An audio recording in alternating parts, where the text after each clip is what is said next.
Oi, queridos. Boa noite. Para quem é de boa noite, como é que vocês estão? Tô aqui para conversar com meu amigo querido, Heraldo de Deus. Oi, Kekel. Tudo bem? Sabe, Kekel, que eu te vi ontem na live, esqueci de comentar lá no nosso grupo. Givanilma tá aqui, Débora, quem mais? Eduardo, uma galera chegando. Então, o Heraldo de Deus, gente, olha que nome mais lindo, Heraldo de Deus, né? Tudo bom, Kekel? O Heraldo vai entrar daqui a pouco. Eu entrei um minuto antes, porque a gente estava se falando em box, e aí o Heraldo comentou que às vezes, quando ele entra na live, tem alguma dificuldade técnica, mas eu acho que vai dar tudo certo. Hoje vai dar tudo certo. Então, tô aqui olhando. Jussara, bem-vinda. Oi, Heraldo. Então, Heraldo, você pode me mandar a solicitação? Você faz live todo dia, você já tá craque, né? Já sabe muito bem como é que é isso. Então, me manda uma solicitação que eu te coloco aqui. Ó. Geralmente eu recebo a solicitação, eu agora fiz diferente, não sei se. Opa, deu certo hoje. Tá vendo, homem, que nosso santo baiano é forte? É, É a Bahia! Amigo querido, que saudade! também, Ingra. E aí, como é que você tá? Eu tô bem aqui nessa quarentena, né? Nessa situação que a gente se meteu, a família humana, né? Que situação, Sim. hein, amigo? É, Que coisa. são tempos meio complicados, assim, né? A gente tem que tentar se cuidar mesmo o tempo todo. Eu, nessa brincadeira, já engordei 7 quilos. Menino, mas tá cheio de aula na internet, né? Eu sei que a gente acaba ficando com a vida muito fora né, da ordem natural, né? Sono desregulado, tudo, desregula tudo, né? Aí a alimentação também fica desregulada, a gente come de madrugada, o metabolismo muda também. Mas você não tá com a dona Cândida aí, não, te cuidando? Aí é por isso mesmo que eu tô engordando. Ai, gente, e o Heitorzinho tá bem? Tá bem, agora dei um cochilo aqui de tarde, mas estava hoje aqui aprontando, dançando para lá e para cá, correndo. Não, mas você sabe que eu fiquei 60 dias em Salvador, porque eu cheguei em Salvador para um compromisso que eu tinha. E aí no dia seguinte foi cancelado tudo e começou a quarentena. Aí eu resolvi ficar em Salvador. Enquanto eu estava em Salvador, meus pais moram no sítio, eu caminhava todo dia 1 hora. E aí eu cheguei em Porto Alegre no fim de semana passado para ficar com meu filho. E aqui tá um pouco diferente. Então, assim, eu tô achando que eu vou ter que fazer umas aulas aí diariamente, porque minha tá desregrando, sabe? Assim, não o sono, Sim. mas a atividade física ficou meio confusa. E Hoje eu aí, comecei a pular corda aqui. Tem uma corda aqui, eu comecei a pular para ver se vai. sim, você consegue fácil, com essa genética aí maravilhosa, consegue fácil. Então, Heraldo, essa conversa nossa aqui, eu primeiro te agradeço você ter aceitado o convite. A gente fez um filme, quando foi? Foi novembro que a gente fez? Outubro, novembro? Outubro. Em Outubro. outubro a gente É. fez um filme em Salvador. E, enfim, parece que está ficando pronto, né? Eu só escuto uma frase aqui, outra ali, que está ficando bonito e tal. E foi muito gostoso ter participado desse longa baiano, né? Metade da Uhum. equipe baiana, vários atores baianos, assim, fiquei super feliz. O Marcelo entrou aí também. Fiquei super feliz de estar fazendo um trabalho em Salvador, né? Quando alguém me convida para trabalhar em Salvador, eu, né, já adoro isso. E aí a gente, né, fez essa amizade, essa aproximação. E o que é que sim, acontece? Eu tenho feito algumas lives agora na quarentena, mas sempre sobre assuntos assim que eu acho que são relevantes e que têm a ver, né, com a minha caminhada, com a minha experiência.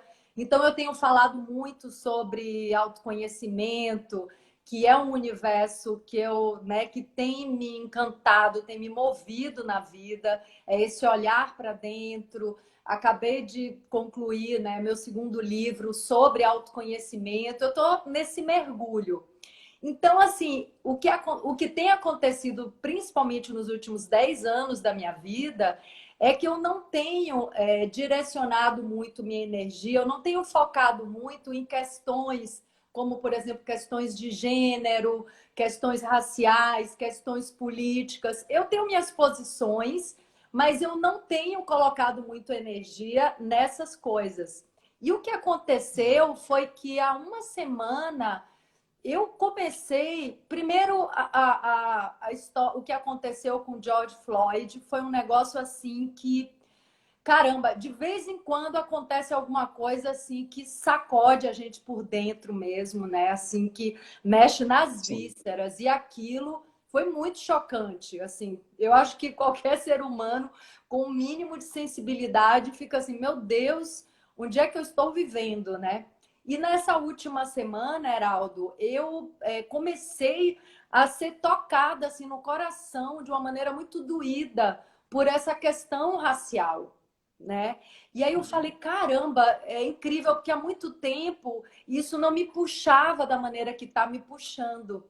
E aí eu acordei para um fato, eu falei, olha, o Brasil está vivendo um momento muito importante para os pretos e pretas. É um momento assim de despertar e de tomada de consciência, né? De ressignificar quem eles são, né? Quem nós somos, na verdade, porque eu falo eles, mas eu não consigo falar eles, né? Eu sou baiana, 90% da população baiana é negra. Assim, eu nasci branquela por acaso. Eu tenho uma irmã que é mais morena que eu. Meu avô, meu bisavô, por parte de mãe, eram negros. Então, assim, somos todos nós, né? E o brasileiro, de um modo geral. E aí eu falei, caramba, eu tenho que falar sobre isso. E me veio logo você. No momento que eu pensei em você, Heraldo, eu falei, mas gente, eu pensei, eu comigo, né? Meus diálogos internos. Eu falei, mas o Heraldo, ele é talentoso, ele é lindo, ele é saudável, ele tem uma família maravilhosa que eu tive a sorte de conhecer. Como é que o Heraldo, com todas essas virtudes, com todas essas características, sofreria algum tipo de discriminação? E aí eu falei, não, mas é justamente uma pessoa com tantos, né, atributos divinos, se essa pessoa, né, você, Heraldo, com esse nome ainda por cima, Heraldo de Deus, se você sofre discriminação por causa da cor da sua pele, então, para tudo, a gente vai precisar realmente falar sobre isso, né? Então, assim, primeiro eu quero te convidar, né, para você se sentir em casa. E se você quiser já dizer uma palavra sobre isso, como você se sente no meio disso tudo, e depois eu quero seguir fazendo outras perguntas. Indra, o racismo, ele está enraizado na nossa sociedade, né? Ele é um dos pilares sobre os quais a nossa sociedade foi construída, né? E é isso, por mais que eu não perceba, pode ser que eu não perceba, e muitas vezes eu percebo, o racismo está atrás de mim por ser um homem negro, entendeu? E é na violência policial, é naquele olhar no lugar que você chega e as pessoas, nossa, o que esse cara está fazendo aqui? Ou quando você está no lugar e você começa a olhar ao redor e você não vê ninguém parecido com você, assim, sabe? Já tiveram lugares que eu fui trabalhar e que as únicas pessoas negras que tinham um evento de uma empresa no Norte e Nordeste, olha só. As únicas pessoas negras, dentre os funcionários da empresa, só tinha uma pessoa negra, em todo o Norte e Nordeste do Brasil, um encontro de gerentes, de pessoas que estavam ali pensando, só tinha uma pessoa negra. Eu que estava lá fotografando nessa oportunidade, o meu sócio também fotografando, um rapaz que estava servindo a bebida e as garçonetes. Éramos os negros do evento. Tinha mais de 100 pessoas, éramos uns 10 negros, quase todos prestando serviços, apenas uma estava lá, de fato, exercendo a função trabalhista, né, na confraternização da empresa. E aí, nesse momento que a gente começa a questionar, poxa, onde é que eu estou, né? Então, o racismo está aí, está enraizado, e ele é uma das estruturas e um dos pilares pelos quais a sociedade brasileira e também mundial foi construído, né? E continua sendo construído. Então, eu acho que essa reflexão que está acontecendo atualmente, ela posso dizer tardia, mas veio também no momento certo, no momento justo que ela devia acontecer e necessária. É sempre necessário a gente estar pensando isso. A gente convive com medo o tempo todo, né? Eu sou pai de um menino negro, tudo bem, ele não vai passar pelas mesmas coisas que eu passei, porque ele tem a pele mais clara, mas ele também vai sofrer, como já sofreu o racismo por conta do cabelo dele, crespo, né? E então, são coisas que estão enraizadas na sociedade, né? E que a gente vai passar. Se você perguntar assim, Heraldo, conte histórias aí que você passou racismo, eu vou lembrar de coisas na minha primeira infância, assim, de quando eu tinha 5 anos, e vou lembrar de coisas que se passaram recentemente na minha vida, assim, sabe? Dentro dessa trajetória eu vou conseguir falar várias e várias histórias pelas quais eu passei. E a ascensão social, e a ascensão financeira, e profissão, atributo, não impede que as pessoas continuem sofrendo, né? Sendo vítimas de preconceito e discriminação racial. Não, com certeza, até porque o sofrimento vem de muitos lugares, né? E não só desse, né? Eu acho que a gente, como sociedade, a gente sofre muito porque nós somos seres ainda muito imaturos, né? Espiritualmente, nas nossas relações. Eu até quero te contar uma coisa, assim, eu acho que é importante a gente saber historicamente como tem sido a relação do colonizador branco não só com os negros, mas com os índios, né? Com os indígenas. Então, aqui no Brasil foi um massacre, né? Também toda a América Latina foi massacre. Você vai em Machu Picchu. Massacre que continua ainda, né? Continua, exatamente. Então, assim, mas é que quando você chega num lugar e tem um povo originário que mora ali e você faz uma matança, né, assim, enfim, indiscriminada, é uma coisa mais chocante ainda, né? Depois as pessoas vieram, né? Enfim, foram trazidas outras pessoas de outros lugares, mas os donos do lugar foram. O que é que você está fazendo? Eu estava tentando ver um filtro aqui, mas eu não estou achando ele. Ai, meu Deus. Mas tá bom, guri, tá ótimo esse que você tava. Vamos lá, vamos lá. Tudo ótimo. Mas eu acho que é importante, sempre que a gente puder trazer alguma coisa de história, isso mexe com a gente, faz a gente refletir muito. Eu lembrei disso agora porque há uns 2 anos atrás eu fui assistir uma peça de uma amiga, da Aline Borges, e caramba, essa peça, bom, a peça inteira lá no Rio de Janeiro, A chama... Aline é uma querida, eu adoro a Aline. Você conhece, então? Navio... Conheço, eu chamo de minha prima porque eu sou Borges também, inclusive. Ah, tá. Então, chama Navio Negreiro. Você viu essa peça? Eu vi o Contos Negreiros. Contos Negreiros, então é esse. Contos Negreiros, isso. Assisti ano passado. Que tinha histórias de navio. Você viu a semana passada? Ano passado. Ah, ano passado, tá. Novembro, assim. E aí teve uma coisa nessa peça assim que me deixou muito chocada, né? A peça mexe com a gente do início ao fim. Eu lembro que quando acabou, assim, eu não conseguia, eu não tinha condições de ir de lugar nenhum. Eu lembro que tinha um aniversário de uma colega nossa, da Aline também, que ela até foi. Eu falei, caramba, gente, eu preciso ir para casa, assim, porque eu tava lavada de chorar, aquilo me tocou demais. Porque são os meus ancestrais também, né? São os meus ancestrais brancos e pretos. Então, tá tudo dentro da gente. Isso tá na gente no DNA. Isso tá na gente impregnado. Então, a gente realmente precisa olhar para isso. E teve um dado na peça que mexeu muito comigo, que as famílias pretas, negras, elas faziam... Você falou do Heitor ser mais claro, eu me lembrei disso. As famílias, preocupadas com o sofrimento dos seus descendentes, buscavam o branqueamento dos descendentes, para esses descendentes serem mais claros e não sofrerem tanta discriminação. E isso mexeu muito comigo. Eu falei, caramba, então eu sou clara, eu sou muito clara. Isso já pode ser fruto dessa tendência, né, desse movimento de preservar os seus, né, de querer branquear, de querer camuflar a origem. E isso é muito profundo, porque essa valorização vem, em primeiro lugar, da própria pessoa, né?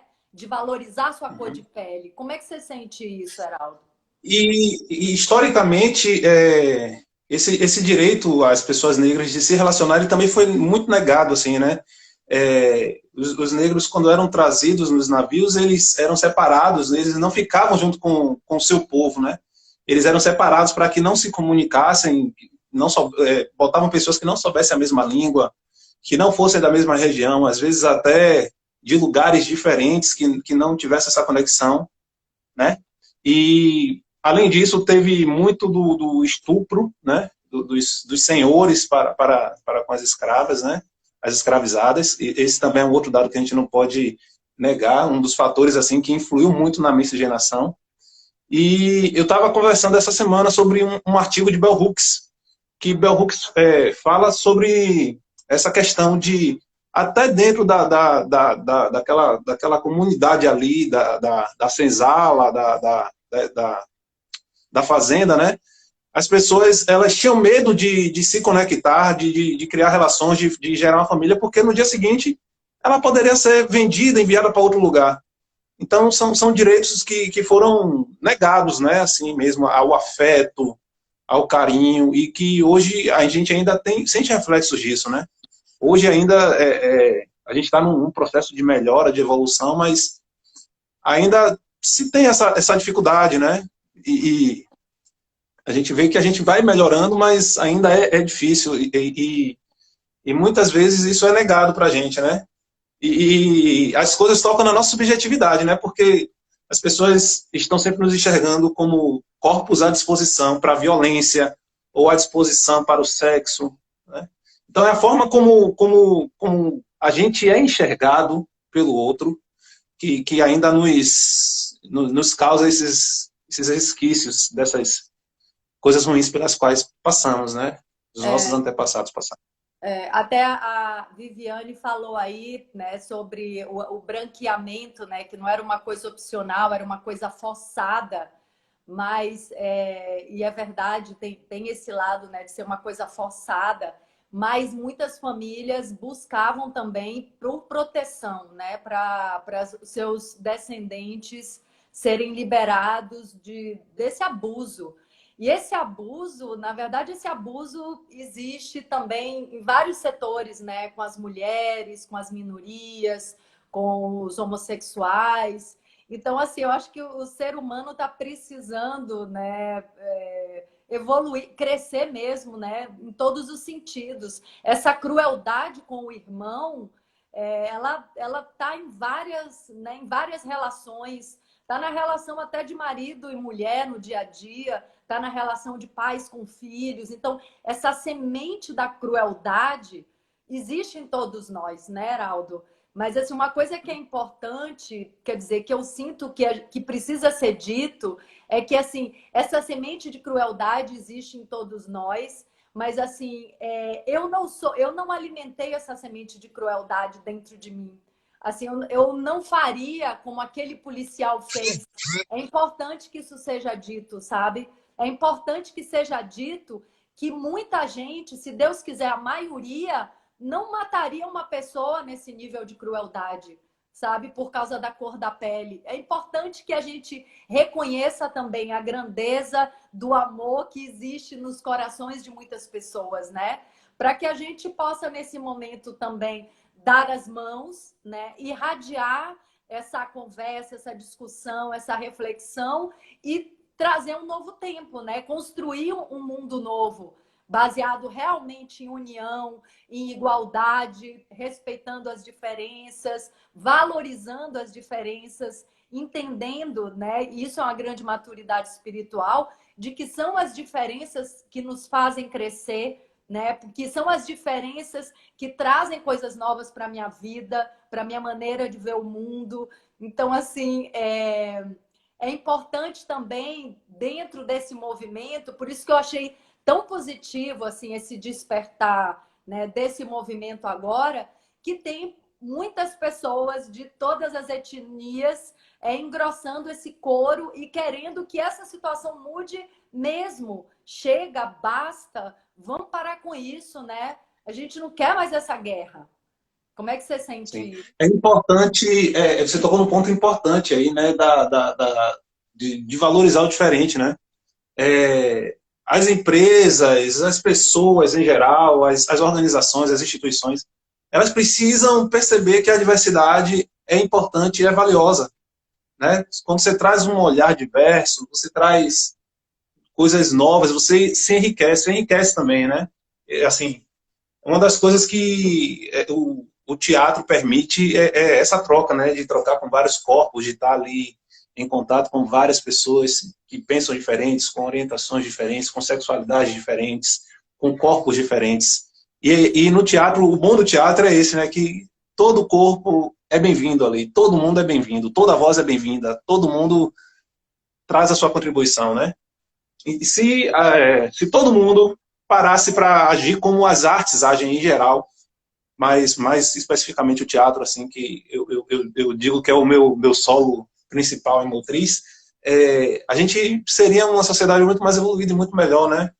Uhum. E o audiovisual ainda tem muito dessa coisa contrária, né? De fortalecer estereótipos, né? De não dar oportunidade a pessoas negras e, além da falta de oportunidade, de fortalecer estereótipos, né? Nessa construção de imagens. Então, foi uma das coisas que me fez enveredar também pela coisa do audiovisual, né? Eu virei roteirista, eu comecei a dirigir também, dirigi um curta agora recente, e a minha entrada no audiovisual é muito por esse manifesto, assim, de estar cansado de receber só convite para fazer aquele personagem estereotipado, subalternizado, sabe? Ou de estar cansado de ver os meus amigos, que são muito talentosos, sem ter oportunidade por conta simplesmente da cor da pele, sabe? Porque quando o roteirista escreve o roteiro, ele coloca para o personagem que Heraldo vai fazer negro, mas para o personagem que os outros atores vão fazer, ele não coloca cor de pele. Então Uhum. se entende que o normal é branco e que o anormal é negro, sendo que nós somos 54% da população brasileira, né? Sim. Então a gente não, eu não falo nem de inserção, eu falo de equidade mesmo, né? Se a nossa população é 54% formada por pessoas negras, a gente não tem essa equidade, né? Na realização desses trabalhos, na hora de escalar os atores, entendeu? Sim. Eu Aham, questiono claro. muito isso, assim, e assim, essa virou uma pauta, assim, minha de luta mesmo e de trabalho, que é trabalhar com pessoas negras nas minhas produções, assim, sabe? De dar Sim. oportunidade mesmo a pessoas para que a gente mostre o nosso talento, né? Para que a gente possa estar praticando também. Então, isso virou uma pauta minha, assim, que eu faço questão de defender e de lutar. Não, você faz muito bem. E, aliás, eu tenho duas coisas que eu quero te falar. Uma é que quando eu vim para Porto Alegre, eu estou em Porto Alegre agora, quando eu vim morar em Porto Alegre, eu aprendi muito sobre cidadania e sobre ter voz, sabe? Eu cheguei à conclusão assim que eu não sabia nada disso, que eu não tinha o hábito de exigir meus direitos, porque o povo aqui é muito politizado. E aí eu comecei a observar como os pretos e pretas aqui tinham chance, tinham oportunidade de estar em lugares que na minha Bahia, com população maior, com a maioria da população 94%, 90% da população negra em Salvador, né? E a gente não. então, só para você ter uma ideia, Porto Alegre já teve prefeito e governador negro, a Miss Brasil negra, né? E Bahia não teve. Então, assim, eu falava, gente, e aí eu comecei a perceber, Heraldo, que os negros aqui, ou pretos e pretas, que isso também é uma coisa que não está, enfim, que tem, né, divergência. Isso não é. Mas a minha opinião sobre isso é. essa visão do preto, do black, vem muito dos Estados Unidos, né, da visão americana, né, porque lá o termo nigga, né, que é equivalente ao negro aqui, é muito Inimigo, né? utilizado de uma forma pejorativa, né? Então, lá nos Estados Unidos, o nigga é usado dessa forma e as pessoas falam black, I am black, black lives. E já aqui no Brasil, o preto também é muito utilizado. Se a gente for observar a etimologia da palavra negro, ela justamente está ligada ao negativo, mas também teve todo um trabalho de desconstrução dessa terminologia por conta de pessoas que vieram aí da luta mais antiga, dos movimentos negros, e que a palavra negro também aqui em Salvador, no Brasil em geral, ela passou a ser aceita e ter uma outra Ela simbologia, né? representa, ela Então, representa a classe, o movimento, ela representa, né? Ela sim. tem uma Então força. eu não faço distinção, ou eu sou preto ou eu sou negro, eu não tenho. Tá bom. Não, então, isso também é um tema que eu quero entrar um pouco depois. Mas aí eu vi que os negros em Porto Alegre eram mais organizados. Então, assim, se você observar, os negros em Porto Alegre são mais organizados. Aí você vê negros em posição de liderança e posições máximas dentro da política, dentro do modelo de beleza. E no Brasil não tem essa organização. Aí você vê nos Estados Unidos os negros também com essa união, com essa organização, e elegeram, né, Barack Obama. Teve presidente negro lá, 2 mandatos, e no Brasil.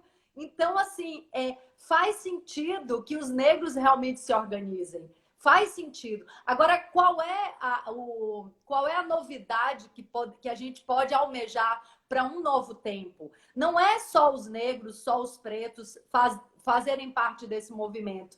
É todos nós, pelo amor de Deus, olharmos para essa questão e ver que não dá para continuar desse jeito, né? Que isso não faz sentido, que não faz sentido discriminar as pessoas por raça, né? Quando você tocou num ponto também que muita gente fala assim, o povo brasileiro não protesta como americano. Eu também acho que um pouco que eu discordo dessa eu discordo totalmente, inclusive, dessa porque assim tem movimentos de luta, né? Aqui em Salvador tem o Reaja ou Será Morto, né? Que a galera tem essa pauta de marchar contra o genocídio da população negra. É, Existem movimentos em São Paulo, lideranças em São Paulo, no Rio de Janeiro também, que eu conheço, assim, né? Que são pessoas que eu estou mais próximo. E eu sei que existe uma organização e que a gente está pautando também essas coisas e indo para a luta. Agora, o que acontece? A dimensão que a coisa de George Floyd tomou, até pela forma como ela foi divulgada na mídia, isso causou essa grande comoção mundial e que atingiu o Brasil também. Mas, e aí eu fico assim, né? Porque alguns dias antes de acontecer a coisa de George Floyd, tinha um garoto que estava em casa na sua quarentena e que foi alvejado por uma operação policial, né? E morreu, que é o caso de João Pedro. Semana passada a gente teve a situação do menino também. A gente está aqui conversando há 27 minutos, né, do menino que caiu do prédio lá em Pernambuco. A gente está conversando há 27 minutos. Esse tempo que a gente está conversando aqui, um jovem negro foi morto, né? A gente vai terminar essa live e mais um jovem negro vai ser morto. A cada 23 minutos, nós temos um jovem negro sendo morto. O Estado brasileiro é um Estado genocida. E a gente tem que estar falando isso o tempo todo. Infelizmente, a gente tem que estar falando isso o tempo todo. Então, eu acho assim que a pauta ela é muito dita aqui, mas talvez a força que a situação de George Floyd tomou, né, e comoveu não só nos Estados Unidos, que trouxe essa magnitude dos protestos, mas o mundo em geral, né? Sim, mas esses movimentos, Heraldo, sempre existiram, né? A Viviane falou aí de novo também sobre isso, existe. Mas uma coisa é ter um movimento de pessoas, né, que são mais esclarecidas e mais articuladas e se movem nessa direção de mudar a realidade. Outra coisa é ter, assim, uma irradiação mesmo para todos, né? Inclusive para as populações negras. Isso chegar de uma maneira efetiva nos lares, no dia a dia, isso mexer de dentro para fora. Entende? Porque assim, se tem só os movimentos e as pessoas todas não se identificam com ele, não acontece a mudança. Vai acontecendo devagar, mas também eu acho que, como na natureza, tudo tem sua hora para florescer, né? Então aquilo está sendo ali sedimentado, aquele terreno está sendo preparado. Acho que os movimentos negros sempre, né, trabalharam e prepararam o terreno para agora dizer, agora vocês estão vendo o absurdo dessa realidade, o absurdo dessa relação. Então, assim, eu acho que tudo tem sua hora, né, de acontecer e está acontecendo. Eu vejo isso como uma Eu chance. faço um exercício, às vezes, besta, assim, quando eu estou conversando com algumas pessoas, eu falo que quem aqui não conhece alguém que já sofreu violência policial, levante a mão. E quase ninguém não conhece, né? Normalmente pessoas negras, quando a gente está nesse círculo assim, de amizade. Porque, pelo menos, ou a gente já sofreu, ou a gente conhece alguém que já sofreu. Eu já sofri, já tive uma arma apontada para mim, no meio de uma revista. Eu tenho um amigo que tomou um soco com a pedra, que tomou 8 pontos aqui na cabeça, né? Então, esse tipo de discussão a gente tem que estar falando o tempo todo também, né? Tem. É o braço armado do Estado que está promovendo isso. É o Estado brasileiro que está promovendo isso. Não, e eu vou te falar, E, inclusive a mentalidade dos policiais, eu acredito que deve estar sendo mudado isso, mas eu já fui abordada por policial no trânsito à noite, Rio de Janeiro, e me senti muito invadida e violentada, no sentido energético e moral da abordagem. Então, assim, existia um contingente de policiais que eu, né, quero acreditar, quero crer que isso está mudando, que já chegava para qualquer cidadão com uma certa violência. Então, dependendo da etnia, com certeza isso muda muito.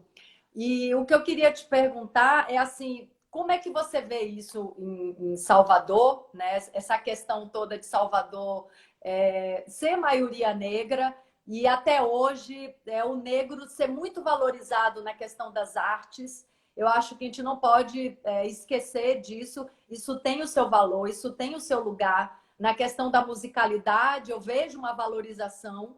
Me diga se eu estou errada. Eu fiz faculdade de dança. E, assim, todos os meus colegas eram negros. Assim, eu tinha, sei lá, meia dúzia de pessoas brancas. E isso era a coisa mais natural do mundo. Então, assim, eu enxergo a valorização no talento, né? Para a musicalidade, para tudo. Não sei como é que você vê isso. eu vejo que é impossível negar o talento do povo negro baiano, soteropolitano. Isso é impossível negar. Agora, na questão da valorização, eu acho ainda que o artista negro é desvalorizado aqui. E aí eu assisti o documentário sobre o Axé Music. Aí nesse documentário você vê como nasce o axé, né?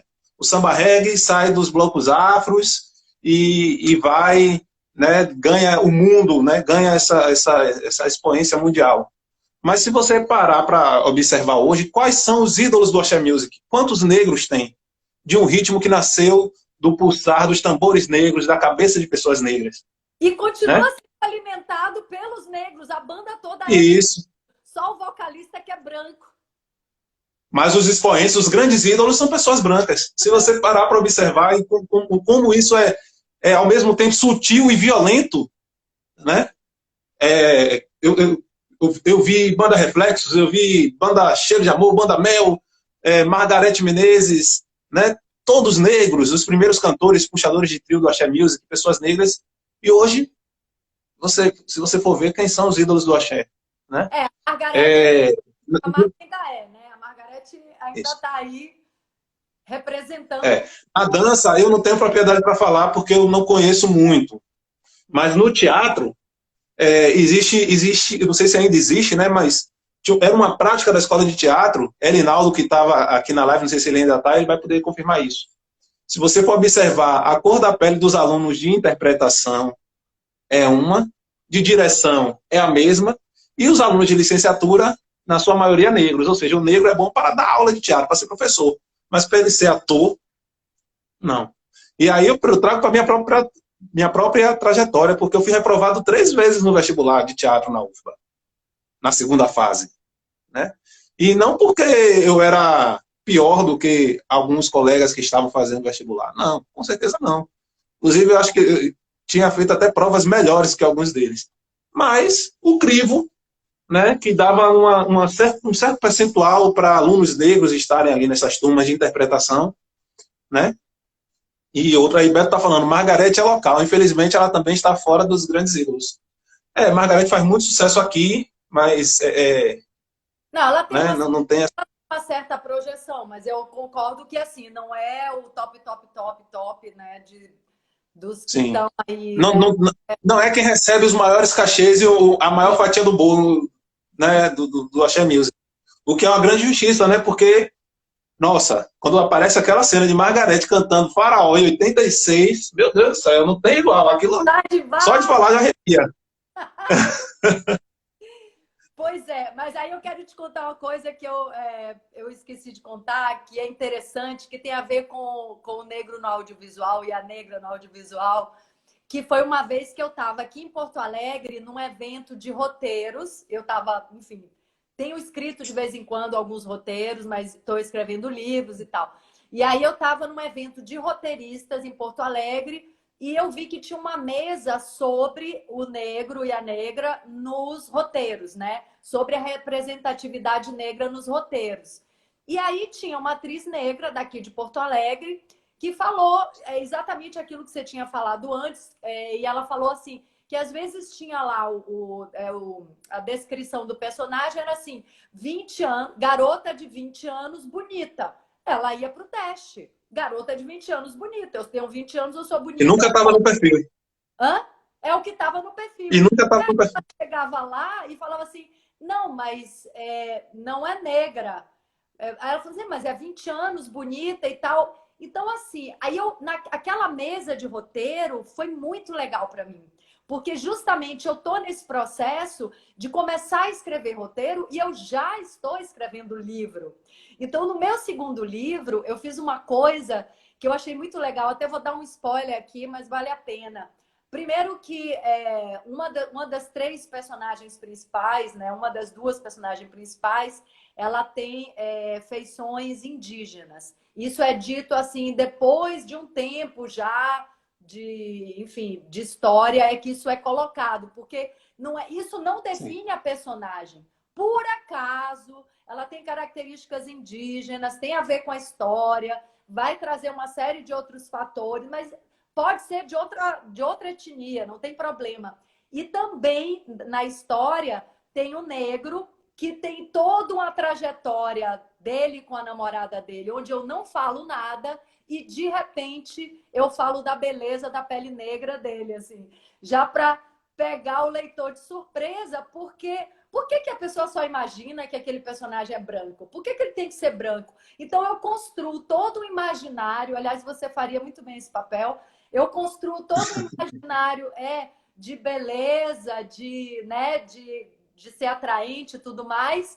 E aí, lá na frente, eu falo da pele bonita, o tom de pele negro dele e tal, para a pessoa cair na real, que pode ser de qualquer etnia, né? Eu tô ali descrevendo um que é negro, mas já colocando, trazendo para, né, assim, um dia isso virar audiovisual, que tem tudo para virar, assim, a cara de audiovisual, já colocando ali a marca de uma etnia que é a minha indicação. Porque o que foi colocado nessa mesa, justamente, foi que os roteiristas se dessem ao trabalho de escrever, então, já que, né, quem vai depois fazer o elenco não chama os negros como se chamasse branco, claro que quando tem uma família, você tem que compor uma família respeitando a etnia. Mas às vezes tem vários personagens isolados que pode ser de qualquer etnia e você sempre pensa no branco, né? Então, os roteiristas podem fazer esse tipo de indicação. É uma coisa que a gente conversa muito, que é contratar roteiristas negros para os seus projetos, né? Sim. Que é para ter essa diversidade já no olhar, desde a concepção, e também desenvolver personagens negros dentro com as suas subjetividades, não apenas dentro dos estereótipos, né? Um homem negro ele pode amar, um homem negro ele não precisa ser só o violento, não precisa ser Claro. só aquele cara que vai matando, né? Tem um amigo meu, Walter Regi, que é um grande cineasta de São Paulo, e ele até postou um vídeo que eu comecei a assistir hoje, mas não terminei, e que ele justamente falava sobre isso, né? Sobre como o imaginário, às vezes, sobre a favela, sobre a periferia, é o imaginário da violência, né? Da morte, dos corpos negros tombando e sangrando, né? A gente está cansado disso. A gente está cansado disso.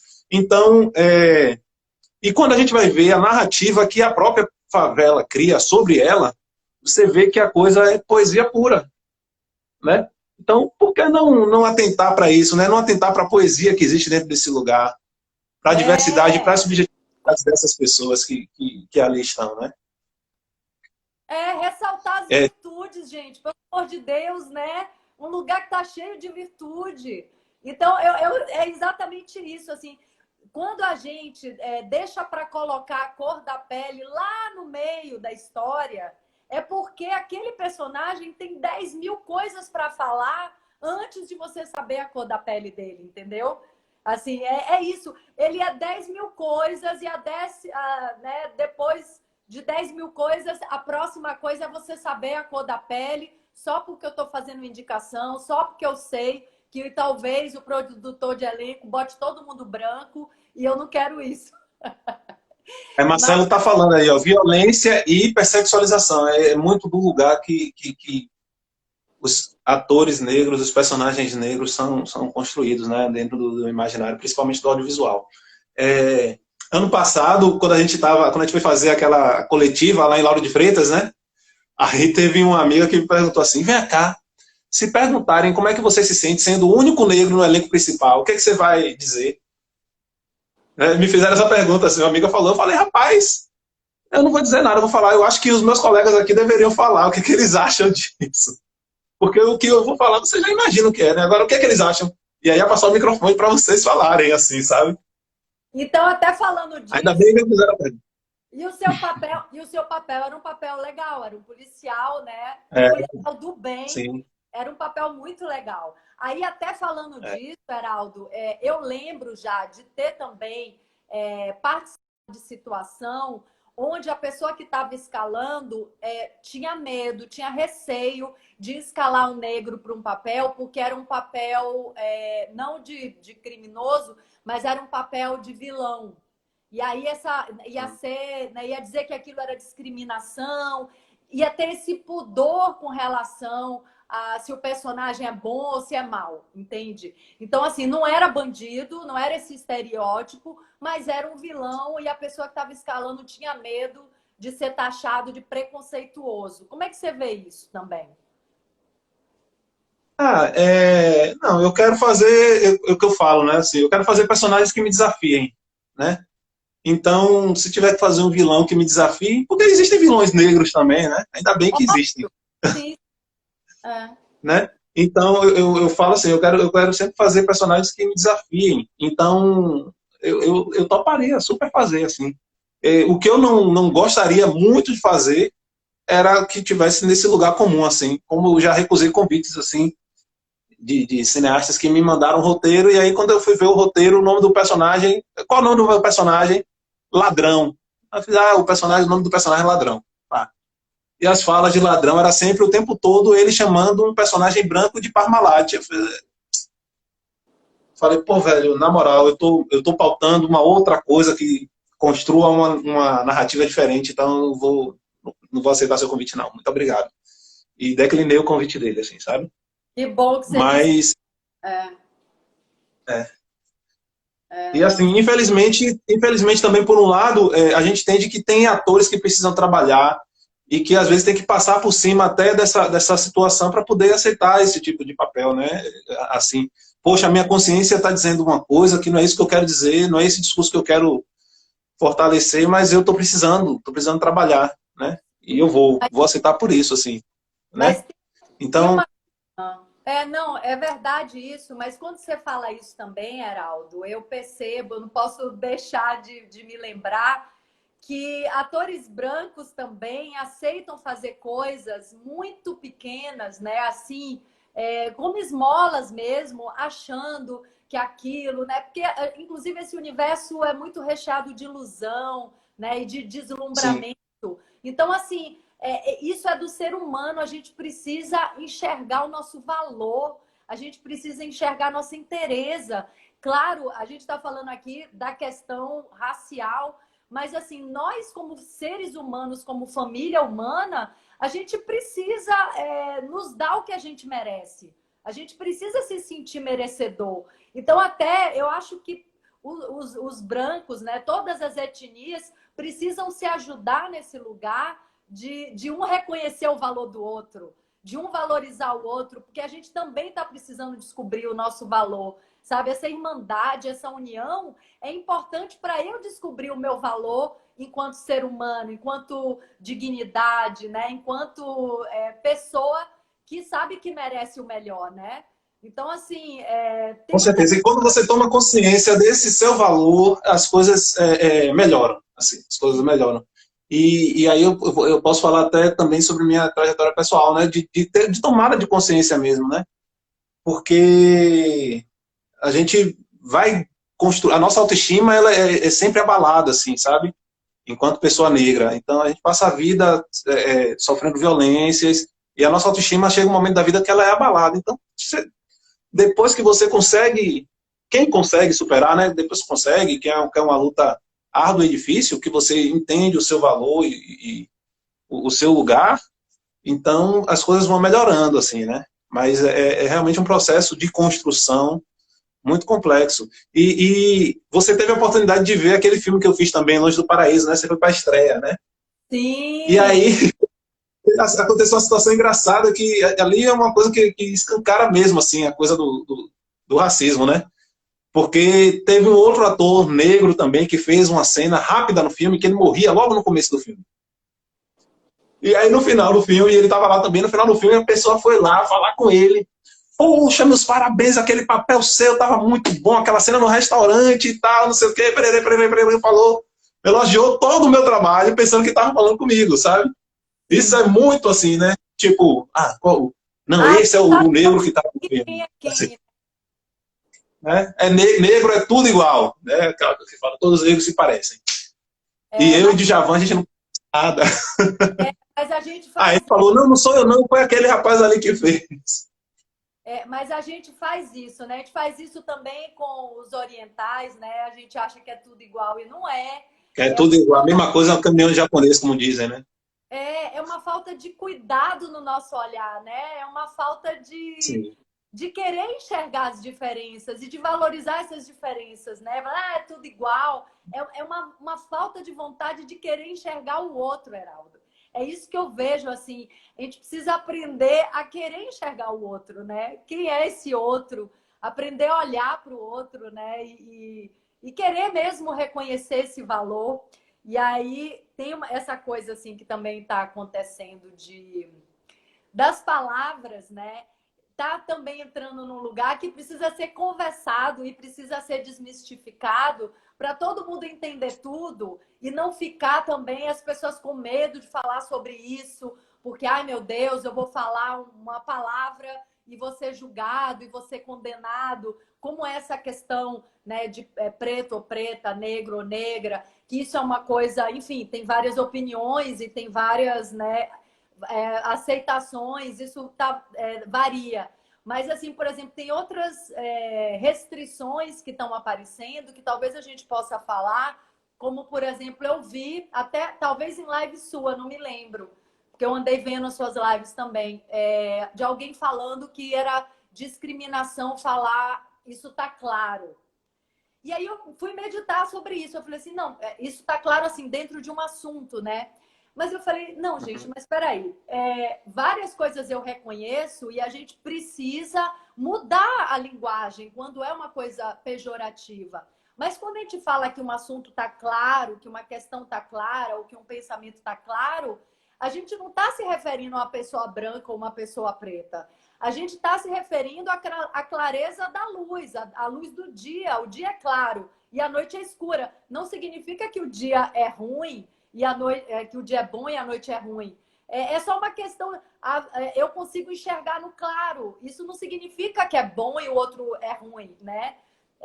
talvez enxergar nem seja uma coisa boa em muitos momentos, né? Talvez, às vezes é melhor a gente não estar vendo, né? Então, Uma vez eu tive... Você terminou? Pode continuar. não, pode falar. Não, essa questão do claro e escuro, eu queria trazer isso como É. exemplo. Porque claro e escuro não tem nada a ver com a questão racial, né? Uma vez eu tive uma oportunidade de participar de uma entrevista numa rádio aqui em Salvador e tinha um professor chamado Eduardo Oliveira, e ele estava justamente tratando, professor da UFBA, um professor negro, do movimento negro, e ele estava justamente tratando como o nosso vocabulário ele também é construído dentro de uma ótica racista, né? Então, né, a pureza, a candura, a paz está sempre associada à cor branca, e a cor negra está sempre associada ao que é negativo. Por isso que aquela fala do negro ser sempre rejeitado por algumas pessoas, né? Que o negro está sempre ligado ao negativo, né? Então, humor negro, mercado negro, lista negra, né? E aí uma das pessoas um dos entrevistadores do programa falou, não, mas isso aí é patrulhismo, e etc, etc, etc, etc, etc, etc. E aí eu fiz um exercício e propus esse exercício assim no ar para ele, e ele ficou calado, porque eu falei assim, quantas palavras, quantas coisas negativas são associadas à cor branca? Me diga uma expressão, me diga 3 expressões que associem a cor branca a uma cor negativa. E aí, no momento, ele só conseguia lembrar de uma, e todo mundo só lembra de uma, que é o deu branco associado ao esquecimento. Ah, Então, essa... Não, eu concordo com você. Nosso vocabulário é muito racista e cada ponto desse precisa ser apontado. Inclusive, isso que você Sim. está falando, né, do que é divino, do que é puro, o Jesus Cristo, que é retratado há 2000 anos, não tem nada a ver com a etnia real de Jesus Cristo. Inclusive, foi divulgado recentemente e ele é muito mais negro do que branco. Jesus, né? Eu tava até conversando sobre isso numa live que eu fiz essa semana, que eu fui o primeiro Jesus negro da escola que eu estudei. Ah, boa! Não, no alto Ah, da Eli tá perguntando por que o luto tem que ser preto. Rapaz, acho que é uma questão cultural também, assim. Tem lugares que o luto é roxo, tem lugares que o luto é verde. Não, e tem vários Varia, lugares né? quando a pessoa morre e faz a passagem, fazem uma grande festa colorida. Tá todo mundo Sim. colorido. Então, isso também é cultural, mas eu concordo que tem muito a ver com isso, né? Por exemplo, eu sou uma pessoa que eu amo a noite. Eu gosto de pouca luz, eu gosto de ficar mais no escurinho. Eu tô aqui com muita luz até em cima de mim por causa da live, mas assim, eu gosto do escuro, eu gosto da noite. Então, assim, mas eu sou baiana, então, assim, é diferente. Eu cresci vendo, convivendo com negro o tempo inteiro, né? Então, assim, não tem nenhuma coisa diferente nisso, né? De achar que visualmente a cor escura, ou a noite, ou o preto, para mim é confortante, assim, é um colo, não tem nada de negativo, assim. Eu vejo a noite como um colo. Eu gosto da noite, né? Assim, eu gosto de dormir na noite. É o momento que a gente descansa, né? Mas Cabaré da Raça, você assistiu Cabaré da Raça já, né? O útero deve ser, né? Deve ser não, o útero é todo escuro, né? Então imagina, o bebê tem uma associação com a escuridão muito positiva, né? Isso vai sendo distorcido ao longo da vida, claro, né? E as Você crianças assistiu o Cabaré da Raça do Bando de Teatro Lodum? não vi. Não? Enfim, é um musical que debate essas questões raciais, mas tem uma das músicas que é muito emblemática assim durante o espetáculo que canta "É preciso ter coragem para ter na pele a cor da noite". E eles Ai, cantam, é uma das primeiras músicas assim que de lindo! Jarbas, é lindo, o espetáculo assim é lindíssimo, ele debate essas questões raciais no Brasil de uma forma bem humorada assim. É interativo, né? Eles vão conversar com o público, lendo que está aqui. Na live ele até falou aqui sobre Babu,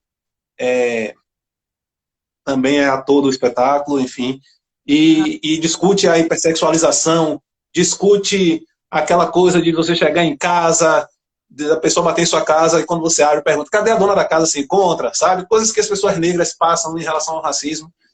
E é um espetáculo histórico, assim, tanto que já tem quase 30 anos em cartaz, né? O Bando de Teatro Lodum sempre trazendo ele de Muito novo para bem. cartaz. Tu vê.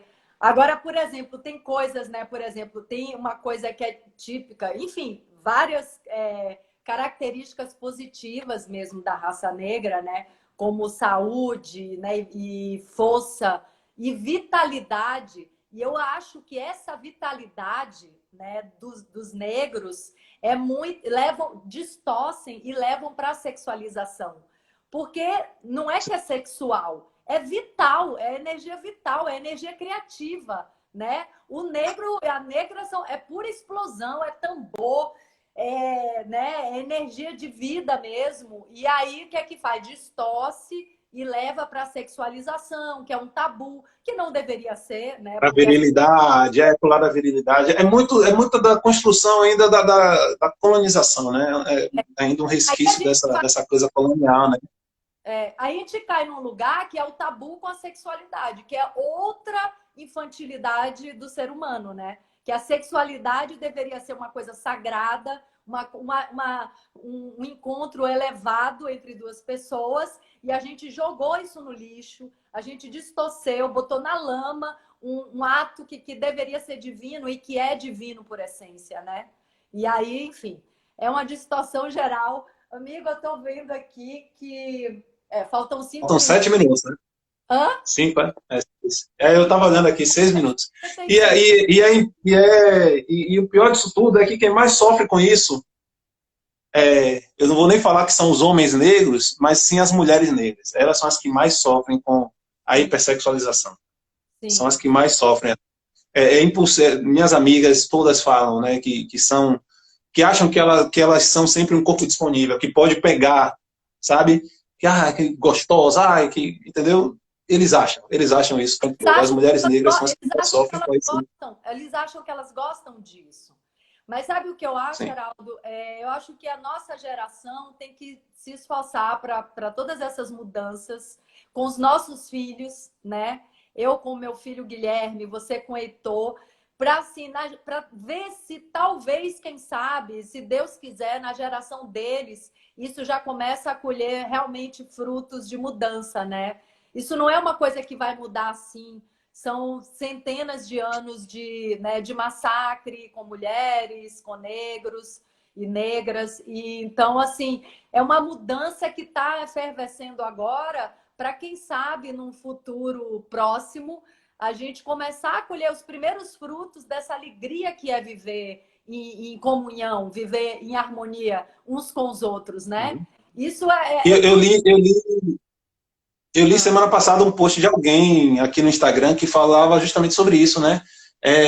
Que o pai dele dizia muito que no futuro, que ele estava fazendo aquilo para que no futuro as coisas fossem melhores. E ele está nesse futuro do pai e as coisas ainda não estão melhores. E ele vai ficar esperando o futuro do filho ou do neto dele? Não, ele tem que lutar, a gente tem que lutar por esse agora, para que essas coisas mudem a passo rápido, a passo acelerado mesmo. A gente precisa que essas coisas mudem Toda razão. hoje. A gente pode fazer Se a essa gente puder fazer essa mudança diariamente, a gente tem que nas fazer essa nossas, mudança diariamente. nas nossas vidas a gente pode fazer, mas a gente não pode mudar o outro assim do jeito que a gente quer, né? Então, quando a gente faz Sim. a mudança na nossa vida, hoje, agora, a gente começa a mudar uma realidade que talvez brevemente esteja transformada completamente, né? Começa por a gente, tem toda a razão. Amigo, Começamos essa mudança em nós e assim a gente consegue mudar o nosso redor. é isso mesmo. Amigo, gratidão por essa conversa. Muita gratidão mesmo. Tamo junto, viu? Vamos seguir aí Valeu, amiga. nessa dedicação para a gente clarear nossas, para a gente iluminar nossas ideias, para a gente irradiar isso para outras pessoas. Lindo o seu trabalho, parabéns por tudo que você tem feito, Obrigado. viu? Obrigado. E a gente se vê. Espero que a gente possa se encontrar e se abraçar em breve. Sim, beijo em todo mundo, na Candinha, no Heitor, no seu pai, em todos aí, viu? Valeu. Gratidão. Beijo. Tchau. Tchau, se cuida. Valeu.